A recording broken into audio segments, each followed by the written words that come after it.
इंसान का वक़ार और इंसान की आज़मत उसकी इंटरनल चीज़ों से है, एक्सटर्नल चीज़ों से नहीं है। ये जुमला लिखिए, अपने पास लिखिएगा। मैं बच्चों और बच्चियों जो आईफोन अपने पास लेकर चलना और आईफोन की फेक तस्वीरें फेसबुक पर अपलोड करना ये अपना स्टेटस समझते हैं। ये बहुत छोटी चीजें हैं बेटा। स्टेटस ये होता है, बुजुर्गी ये होती है, बड़ाई ये होती है, अजमत ये होती है कि जिस अजमत के सामने जब आप खड़े हों, जब आप बात करें, जब आप मुखातब हो लोगों से, तो आपके साथ बैठने वाले, आपके साथ उठने वाले या आपके आसपास के लोग, आपके छोटे और बड़े ये कहने पर मजबूर हो जाएं, जरा 2 मिनट रुक जाओ, पहले बात पूरी हो जाए, उसके बाद मैं आपसे बात करूंगा।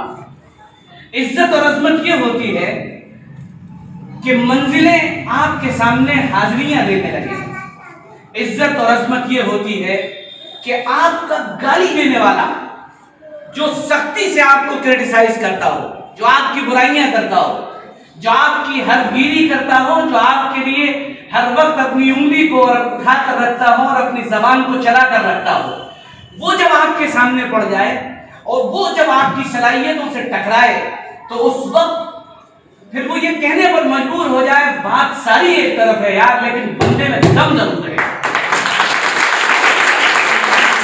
जब किसी का मुकाबला शेर से होता है ना, शेर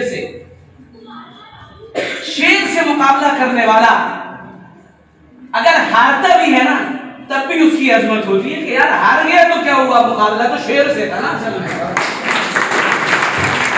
बेटा सामने वाले को इतना टफ कंपटीशन देने की कोशिश करो जिंदगी में कि सामने वाला ये महसूस करे कि हाँ, मुकाबला किसी बड़े तगड़े इंसान से पड़ा था। बेटा 720 में से 720 जब आ जाते हैं ना, तो खड़े होकर आपकी अजमतों को लोगों के साथ बयान करते हैं। ये सारी चीजें पीछे हैं, पार्शियलिटी पीछे है, असबियत पीछे है, हुकूमत पीछे है और हुकूमत के कारिंदे पीछे हैं, तासुब पीछे है, कलम पीछे है, सब चीजें पीछे हैं। मैं इसीलिए कहा करता हूँ, अक्सर कहा करता हूँ, उठ कि अब बज़्मे जहां का और ही अंदाज है, मशरिक़ व मग़रिब में फिर तेरे दौर का आगाज है। मतलब आओ तो सही, चलो तो सही।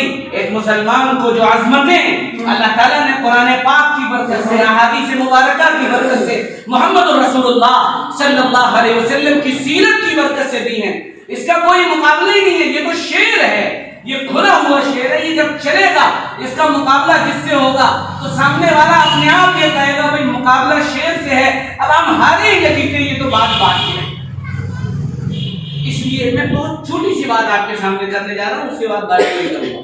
इंसान की शख्सियत की मेकिंग में, पर्सनैलिटी की जो मेकिंग होती है, उस पर्सनैलिटी के बनने में, उसकी शख्सियत के संवरने में 3 चीजों का बड़ा अहम किरदार होता है, या कहिए 4 चीजों का किरदार होता है। सबसे पहली चीज माँ बाप। माँ बाप एक ऐसी दौलत है, जब बच्चा इस दुनिया में आता नहीं है ना, तब से उसकी तरबियत शुरू हो जाती है। और ये जिम्मेदारी एक बाप की है और ये जिम्मेदारी एक माँ की होती है। एक शहजादा जंग के लिए चला, मैदान में पहुंचा, खबर आई कि शहजादा हार गया। बादशाह बहुत परेशान अपनी गैलरी में टहल रहा है और माँ से कह रहा है, उसकी माँ से कह रहा है कि बहुत परेशान। कहा क्या हो गया, शोहरे नामदार, खैरियत तो है, आप क्यों परेशान हैं? कहना बात यह है कि हमारा शहजादा वो गया था और वो हार गया। कहा हो ही नहीं सकता। कहा ये सुना है कि वो पीठ फेर कर भाग आया। कहा हो नहीं सकता है। कहा ये मैं मान सकती हूँ कि वो हार गया हो, ये तो एक बात पॉसिबल है, जीत हार लगी रहती है, लेकिन मेरा बेटा मैदान जंग से पीठ फेर कर वापस आ जाए ये नामुमकिन है। पूछा क्यों, तुम इतनी कॉन्फिडेंट क्यों हो? कहा जब से वो मेरे पेट में आया था, मैंने तुम्हारी कमाई का 1 रुपया उसके पेट में जाने नहीं दिया है। मैंने बर्तन धोकर लोगों के घरों में नौकरी करके हलाल पाक रोजी उसके पेट में पहुंचाई है। यार अपनी नस्लों को अगर हलाल तुमने दे दिया ना, हलाल दे दिया अगर अंदर, आधी तरबियत ऐसी हो गई। ये ट्रेन है जिसको पटरी मिल चुकी है, जिसको इंजन मिल चुका है, जिसको हलाल का इंजन मिल गया, अब ये रुकेगा, ये सीधे चलता चला जाए। और दूसरी तरबियत माँ के उस गहवारे में होती है, जब माँ, आज की मायने 1 साल का बच्चा चुप नहीं हो रहा तो मोबाइल पकड़ लो, 2 साल का बच्चा चुप नहीं हो रहा कार्टून देखने लगो। जब माँ उसके कान में अल्लाह की अजमतों की लोनियां सुनाती कि वो बच्चा रो रहा है तो वो चुप करा रही, अल्लाह अल्लाह करके चुप करा रही। जिंदगी में दूसरा पड़ाव जो आता है, बहुत अच्छी बात कही, बड़ी जबरदस्त बात कही।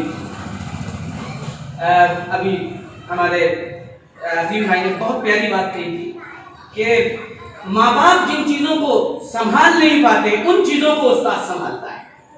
आपको मालूम है मौलाना मुकर्रम आजाद रहमतुल्लाह अलैह के बारे में, मैं बड़ा उस दिन अजीम भाई तशरीफ भी लाए थे, मेरी तबीयत ठीक नहीं थी, मेरी जबान मेरा साथ नहीं दे रही थी, मेरा इतना इरादा था उस प्रोग्राम में, मैं बाहर तक आया लेकिन मेरी हिम्मत नहीं हुई कि मैं अंदर आ सकूं, तबीयत मेरी ठीक नहीं थी। मौलाना अबुल कलाम आजाद, सब ये जानते हैं कि वो पहले वजीरे तालीम थे, सब ये जानते हैं, लेकिन क्या मैंने फैसला किया था कि मैं अपने इस बच्चे को पढ़ाऊं। बेटा, औरत को अल्लाह ने इतना हौसला दिया होता है ना, इसके हौसलों के आगे हिमालय की बड़ी बड़ी ऊंची ऊंची तुर्रियां और हिमालय के बड़े बड़े पहाड़ की चोटियां भी बड़ी हेच हैं, बड़ी छोटी पड़ जाती हैं। उस औरत ने ये इरादा किया था इस बच्चे को पढ़ाऊंगी, उसने नौकरियां की, और जब ये बच्चा बड़ा हुआ ना तो इसको ये उस्ताद के यहाँ देकर आई, और उस्ताद के यहाँ जब देकर आई तो वहां पर जाकर जब हवाले किया, क्या उस्ताद जी मैं हवाले करके आ रही हूँ आपको आपके, अब ये उस वक्त तक मेरे पास नहीं आएगा जब तक किसी काम का नहीं बन जाएगा। हमारी माँ इस वक्त बीमार है, यही उन्होंने जिंदगी में कभी हमें प्यार नहीं दिया, तो बहुत बुरी हो गई और बीमारियां लग गई उन्हें। तो एक दिन उन्होंने मुझे बुलाया, मैं तो बहुत शरारत करता था, मुझे बुला के अभी 5-6 महीने, और मुझे गले लगाकर उन्होंने मेरे प्यार किया। तो मैंने बेसाख्ते जुमला कहा, जब प्यार करने की उम्र थी तब तो आपने कभी प्यार नहीं किया, तो अब क्यों प्यार कर रही है? कहना बेटा अगर उस वक्त प्यार करती तो फिर शायद तुम वो ना बन पाते जो मैं बनाना चाहती। खैर मुझे भी मालूम है वो बना नहीं बना, लेकिन जो माँ होती है तो वो अपने बच्चे को छोड़ कर आई। मैं 11.5 साल का था जब घर से निकला था, 12वां साल मेरा चल रहा था, 14 साल की मेरी उम्र थी। मैंने अब्बा से कहा, मैंने अब्बा सहारनपुर जाना है, गत्ते का टिकट मिलता था, मुझे छोड़ने के लिए किसी को भेज दी।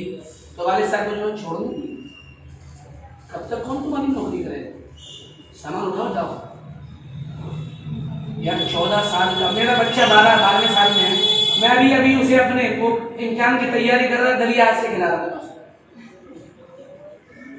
गाजियाबाद स्टेशन पर 3 सामान, बक्सा, होल्डर, बैग, और वो दौर शुरू हो चुका था।